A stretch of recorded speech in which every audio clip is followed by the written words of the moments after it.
What were your opinions on the LGBTQ plus community? Well, I don't think it's one community. Really? Yeah, I mean, how could it be? Just mashed together in alphabet soup.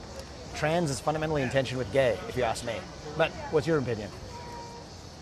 I'm personally pansexual, so I was Okay. just wondering what your views on same-sex couples were. I don't have a negative view of same-sex couples, but I do have a negative view of a tyranny of the minority.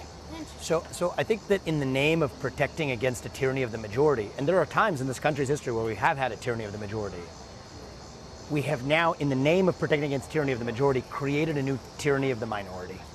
And I think that that's wrong. I don't think that somebody who's religious should be forced to officiate a wedding that they disagree with.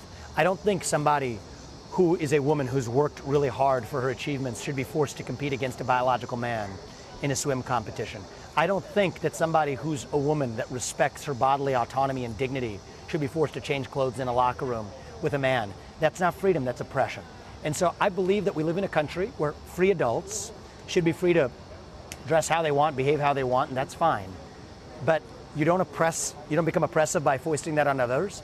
And that especially includes kids, because kids aren't the same as adults.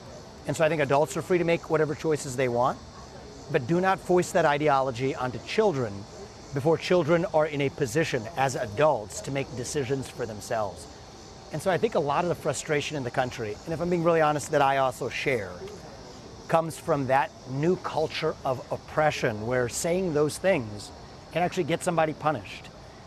And in my case, it's part of why it's my responsibility to say them. And I respect that you may have a different opinion, and that's okay. It's part of what makes our country great is that you and I can be civil and have this conversation, and that we live in a country that still gives us, each of us, the right to speak to a presidential candidate and back, and still say that we pledge allegiance to the same nation.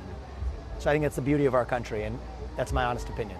Awesome. Well, Thanks. thank you very much. I appreciate that. Thank you for your civility as well. I appreciate it.